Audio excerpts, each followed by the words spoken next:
Magsasakang Pinoy, programang nagtataguyod sa pagunlad ng sekto ng pagsasaka sa buong lambak ng Cagayan. Hatid sa inyo ng Opisina ng Kagawaran ng Pagsasaka sa Rehiyon 2 at ng himpilang ito. Magsasakang Pinoy, Magsasakang Pinoy. Sama-sama, sa bandang huli mas tataas ang kita. Lagot na ang ating pamayanan, tiyak na ulap ang ating bayan. Magandang umaga Region 2, magandang umaga Cagayan, Isabela, Nueva Vizcaya, Quirino at mga karatig probinsya ng Region 2. Kamusta po kayo? Isa na namang pagtatanghal ng ating programa Magsasakang Pinoy. Sana ay kahapon natuto po tayo sa ating mga pinag-aralan tungkol po sa ating paksang pagpapatuyo.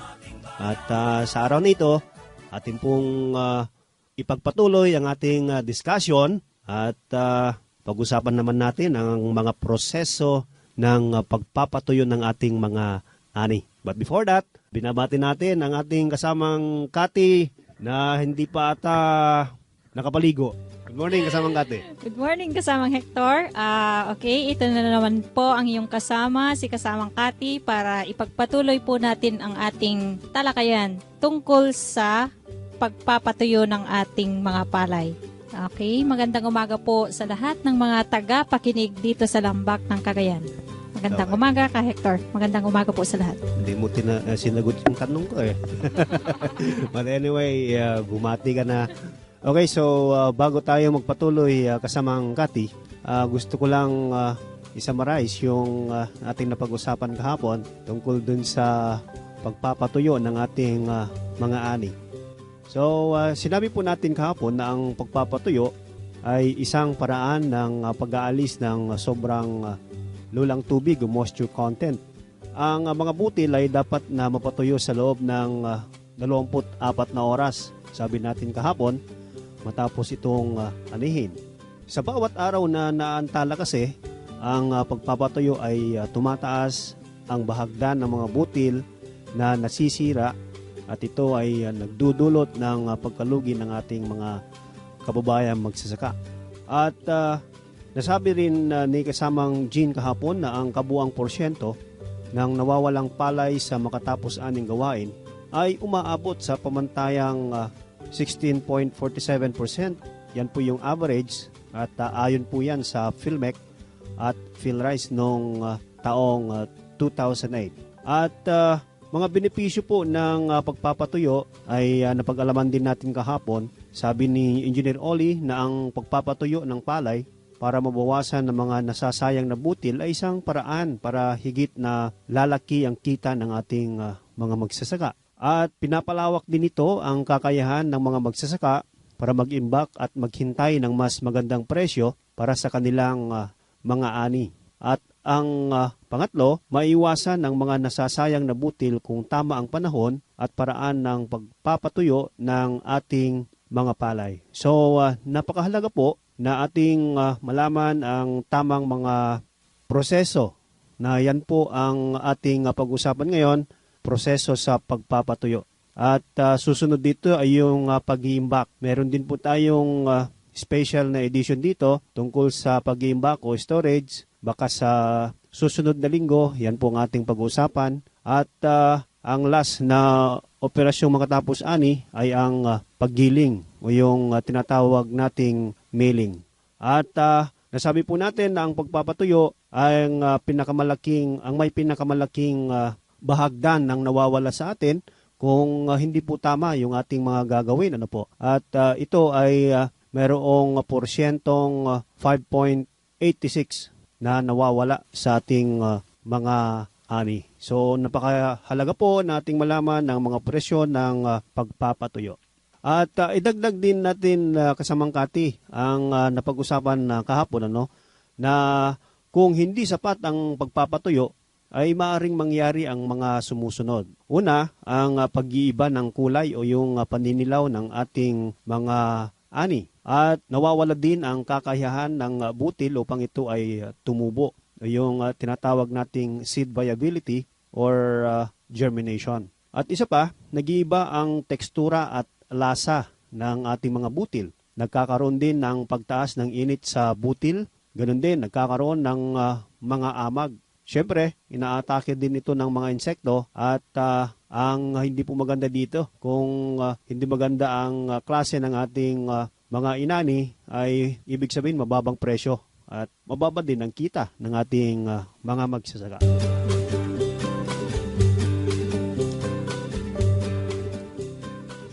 At bumabalik po mga kaibigan ng ating kasama kahapon. Walang iba po kundi si Engineer Generoso M. Oli, ang Engineer 3 at Coordinator ng Post-Harvest Mechanization upang ipagpatuloy po ang ating talakayan sa araw na ito. Kumusta po kayo, kasamang Jean? Magandang umaga, ka-Hector, kasamang Kati. Okay, ako'y napakaganda. Mali pala. Ako'y napakagwapo ngayong araw na ito. Halata, Kuya Jean.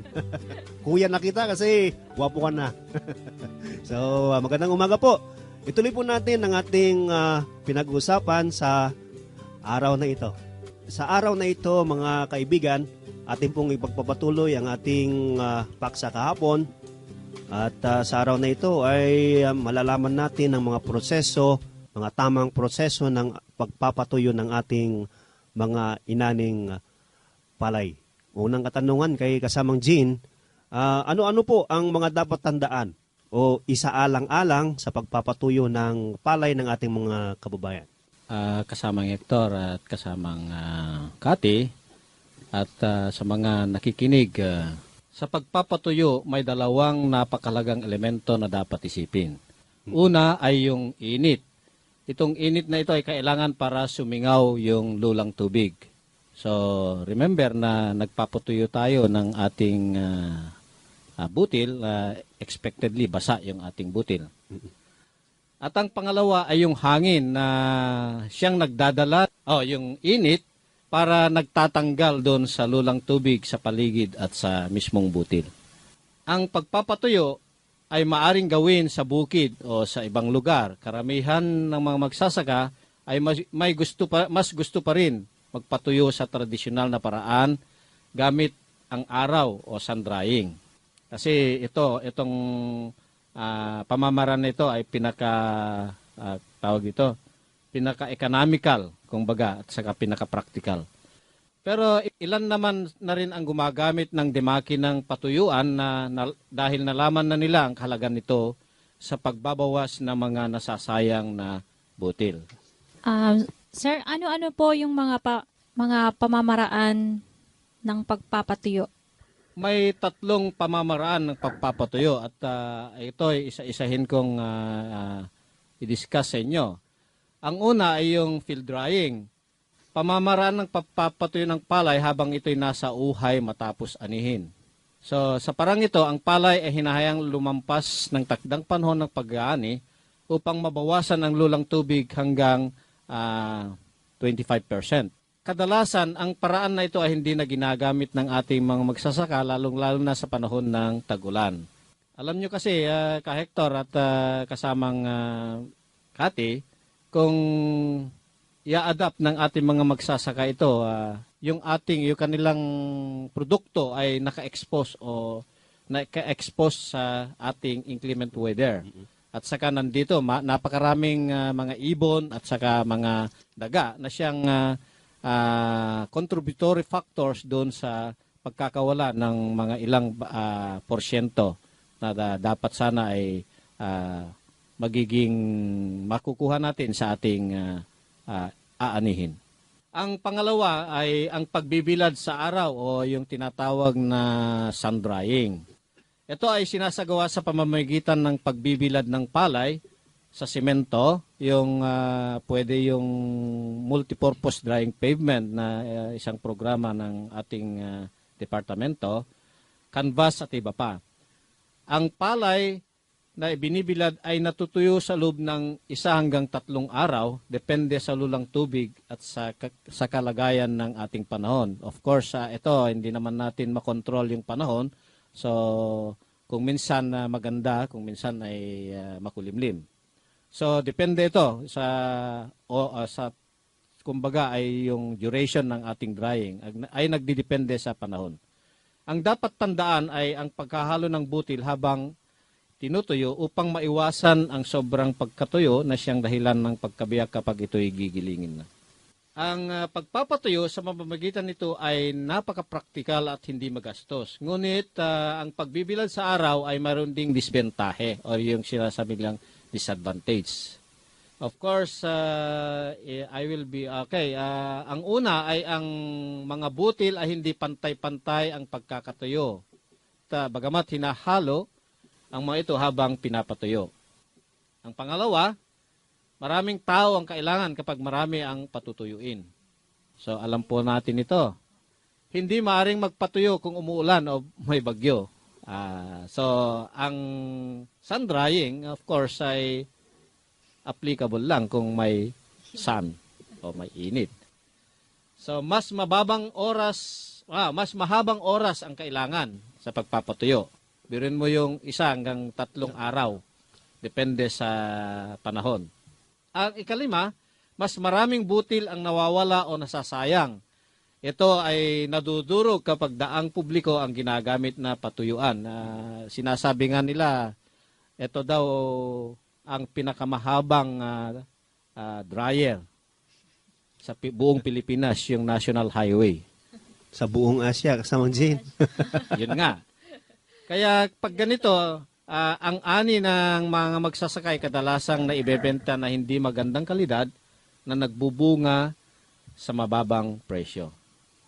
At ang pangatlo ay yung demakinang patuyuan na ito ay tatalakayin natin na masusi sa susunod na paksa. Gagayem kan kakabsat, agsubli ni magsasakang Pinoy, kalpasan da ito.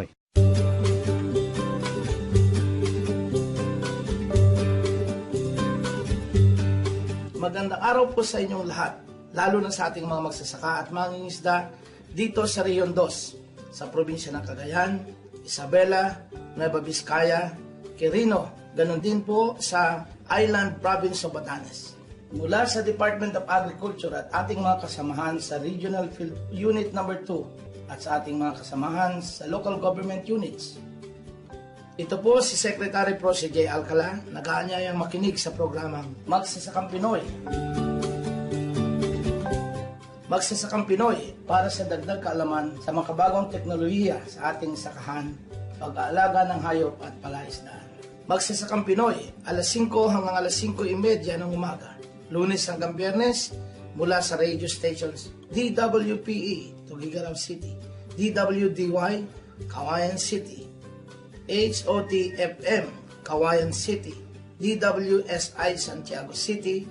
Just Aquina, kada kayo amin. Muli, ito po si Secretary Pro si J. Alcala ng Department of Agriculture.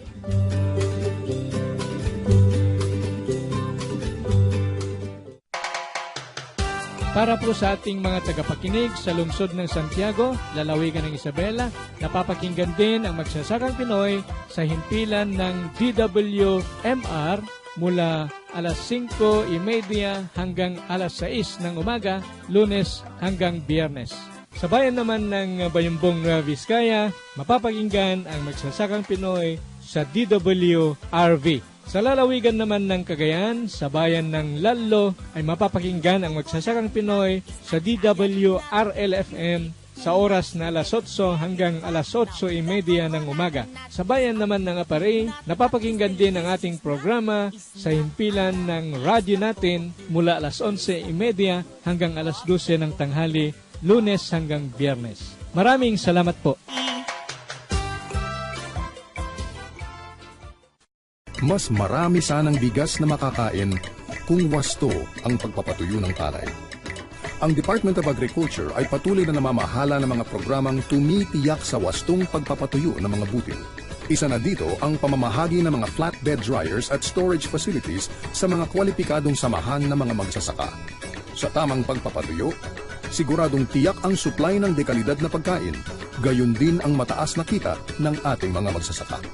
Para sa karagdagang kaalaman hinggil sa post-harvest program ng pamahalaan, sumangguni sa pinakamalapit na tanggapan ng Department of Agriculture.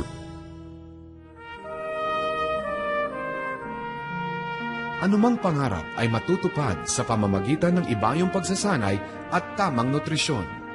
Isinusulong ng Department of Agriculture ang pagkain ng bigas na puting mais dahil sa mga benepisyo nito sa ating kalusugan. Mayaman ito sa protina at mineral. Mataas ang taglay nitong fiber na nakakapagpababa ng kolesterol at nakakatanggal ng toxin na siyang pinagmumulan ng colon cancer. Mabagal matunaw ang mais, kaya't maiiwasan ang pagtaas ng blood sugar na sanhi ng diabetes. Mas tumatagal ang pagkabusog at napapanatili ang lakas at tatag ng ating katawan sa mais. Kaya, ito ang pagkain ng kampyong katulad ko.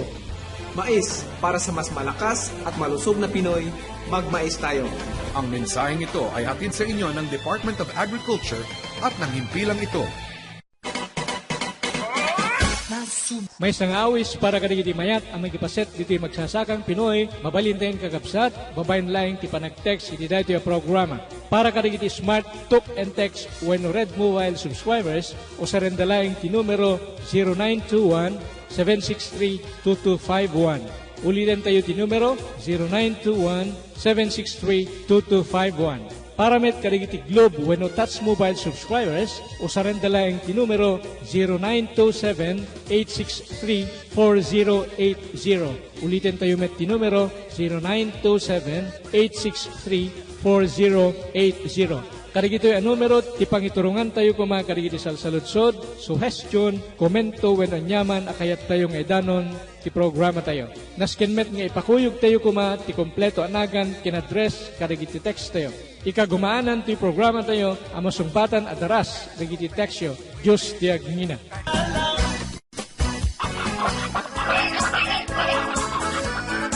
Muling nagbabalik ang Magsasakang Pinoy. Okay, so Sir Jean, ano-ano po ang mga bahagi o yung proseso ng pagpapatuyo? May tatlong bahagi ng pagpapatuyo. Ang una ay paunang pagpapainit o yung tinatawag na preheating period. Sa bahagi ng paunang pagpapainit ng butil, dahan-dahan ang pagpapatuyo o dahan-dahang itinataas ang temperatura. Kaya naman ang pag-aalis ng lulang tubig sa bahaging ito ay mababa pa lamang. Ito ay kadalasan na hindi nagaganap sa pagbibilad sa araw o sun drying dahil alam natin, hindi naman natin kontrolado yung init ng araw. Ang pangalawa ay ang pagpapanatili ng init o yung constant rate period. Ang taas ng temperatura ay pinapanatili sabay sa oras na itinagda.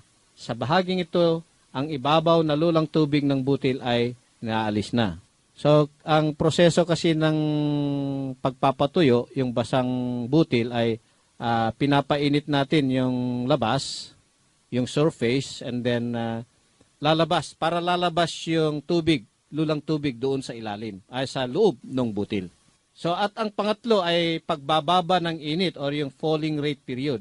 Sa panghuling bahagi o pagbababa ng init, dito naman dahan-dahang ibinababa ang temperatura ayon sa oras na tama ng pagpapatuyo.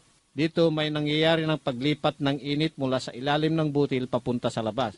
Yung kaninang sinasabi ko. Ito yung parte na tempering na paggamit natin ng ating mga mechanical dryer na i-discuss natin sa susunod ay meron kasing tempering period or may tempering compartment yung dryer na kung saan ay mapapalamig yung galing sa drying chamber. Para sa ganun, yung lulang tubig sa loob ng butil ay magdi-diffuse palabas.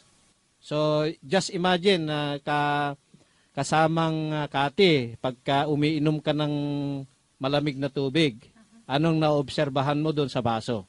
Pagka kakarbaga mo yung malamig na tubig doon sa baso. Parang meron siyang singaw. Medyo kasamang Kati, hindi ka masyadong obserban. Subukan mo mamaya. Pero ang sasabihin ko dito ay, tingnan mo, di ba, kung nati Ilocano, agbabasa, jay surface, jay baso, hangkadi. Ay, oo. Ano ba yun? Ano yung tawag din? So yun, kasi malamig yung tubig. At yung sa labas, ambient temperature, hindi parehas, hindi pantay yung heat. So, ibig sabihin, yung diffusion process yun na yung malamig lalabas doon sa sa surface ng baso. Ganun din ang proseso ng seed, sir. So, Yes. lalabas po yung So lamig. Yung lulang tubig nung Butil. butil, nasa loob 'yon. Oo, sir. So you just imagine one grain of palay. So ang paiinitin natin yung labas noon para mapuwersang lalabas yung tubig. So pagka napainitan natin yung surface, lalabas yung tubig Tubig. o yung moisture content niya. So yun yung proseso. So tetemper siya through the process ng tempering, then susunod na naman, drying na naman. So yun yung i-discuss natin na masusi sa next na paksa natin. Sir, sa panahon naman po ng tag-ulan, ano po ang iyong maipapayo sa pagpapatayo natin ng ating mga palay? Well, sa tag-ulan, kasamang Kati, dahil sa ilang demaki ng patuyuan sa ating lugar, tuwing tag-ulan, inirekomenda ang 2 bahagdang pagpapatuyo o yung 2-stage drying. Na kung saan, sa parang ito, mabilisang pinapatuyo ang mga butil hanggang 18%. Ito yung 18% kasi kasamang Hector, kasamang Kati, at yung mga nakikinig ay yun yung tinatawag nilang skin dry. So, pagka nagbebenta tayo, sabi, kulang, skin dry lang ito. So, mababa yung presyo natin. So, sa ganitong kondisyon, maaring iimbak muna ang pinatuyong butil na hindi nabubulok sa loob ng 3 linggo. So, yung 18% or skin dry, pwede po natin itong iimbak o iset aside muna, lalong-lalo na kung limitado yung ating mechanical dryer o kaya sa tag-ulan hindi ka talaga pwedeng magbilad sa araw. So, pwede mo siyang iimbak ng 3 linggo. Kapag may araw na o kaya may patuyuan na magamit, ipatuyo na ang mga naimbak hanggang matamo ang 14% na rekomendado ng yung ating mga pinapatuyo. Okay, sa tag-araw naman, ito may mga nailista akong mga 5, mga maipapayo ko. Haluing mabuti kada kalahating oras ang pinapatuyong butil upang maiwasan ang sobrang pagkakatuyo. Of course, medyo nabanggit ko na ito kanina. Ang pangalawa ay nakagaganda ang 2-stage drying, yung sinasabi ko kanina na patuyuin ng hanggang 18% or skin drying. Nakakatulong ito sa pagpapataas ng kalidad ng ating mga butil. Pangatlo, iwasan ang pagbibilad sa highway upang hindi madurog ang butil. Kung minsan nga, pag siguro na-obserban ninyo, pag tayo'y lumalakbay sa ating national highway at parang nagiling na yung kanilang mga binibilad dahil doon sa natatapakan o nasasagasaan ng mga sasakyan. At ang pang-apat, kung may pagkakataon, gumamit ng angkop na demaki ng patuyuan. At ang pang-5, palamigin sa magdamag ang pinatuyong butil bago iimbak, ipagiling o ibenta. Alam nyo, itong pang-5 ay napaka-importante ito na bagay. Kasi kung minsan yung ating mga magsasaka, habang nagbibilad sila, kaagad, pagkatapos na mabilad, diretso bentahan. Hindi po rekomendado yon kasi kailangan talaga palamigin. Para sa ganun, yung atmosphere, yung ambient condition natin, temperature, ay magkakaroon pa rin ng reaction o yung epekto dun sa ating butil. Gagaan yon, kaya kailangan palamigin mo siya para mag-absorb ng konting moisture from the air. Palay Aralan, makabagong teknolohiya sa pagtatanim ng palay mula sa peel rice. Palay Aralan, narito si Kaluy Tabing sa kanyang panayam. Tungkol sa pagtutuyo naman tayo, matapos anihin, matapos na mag-iik ang palay ay kinakailangan na tuyuin. In principle, bakit kinakailangan tuyo ang palay? Kasi po kung hindi natin itutuyo sa tamang moisture content yung palay, ay expose po yon sa deterioration. Dapat po kasi ay ituyo natin yon sa 14%. Yun po yung safe moisture level for storage. At yun din po yung tamang moisture content for milling. Gayun din po, yun po ang safe moisture content kung ang iyong palay ay ang layunin mo naman ay gawing buto o binhi sa susunod na panahon. Nabanggit po ninyo na 14% ang mga karaniwang magsasaka ay hindi naman alam nilang sukatin yon. Ano ang mga palatandaan na ito ay tuyo na, umabot na sa 14%, bagaman walang tunay na pansukat? Totoo po yun. Walang pong sukat ang mga magsasaka. Karaniwan kasi sa mga researcher, meron silang digital moisture meter. Pero ang mga magsasaka ay wala po nung gamit na yon dahil sa unang-una, mahal yung gamit na yon. So karaniwan, ang ginagamit ng magsasaka ay sa pagkagat ng butil ng palay. Ngayon,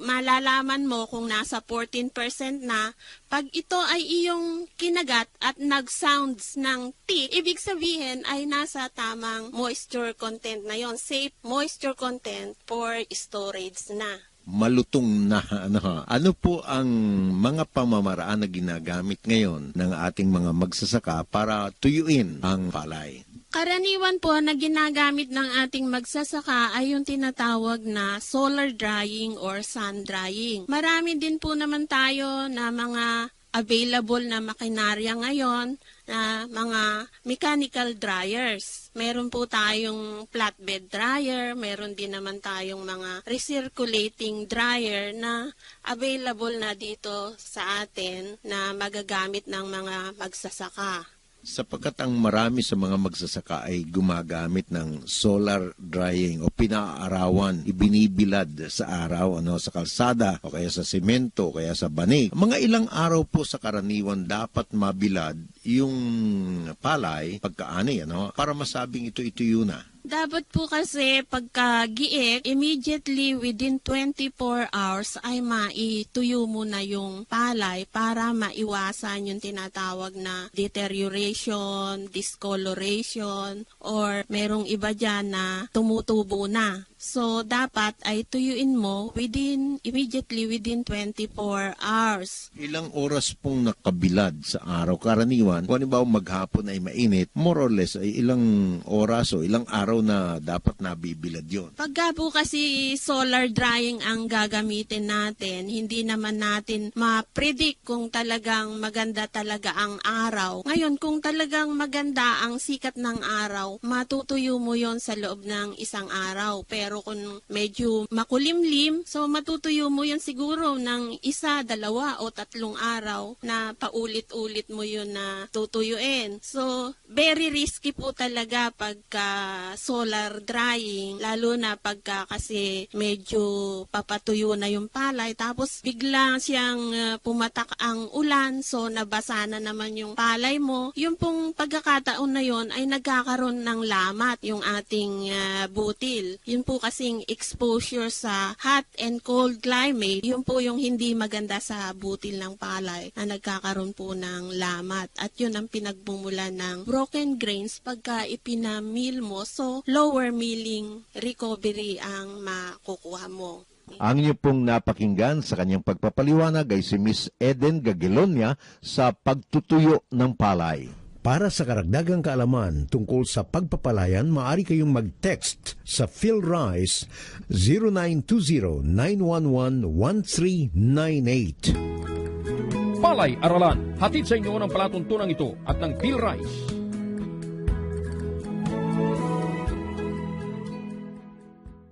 Okay, so yun po mga kaibigan, ang napakagandang paksa natin, ang proseso ng pagpapatuyo.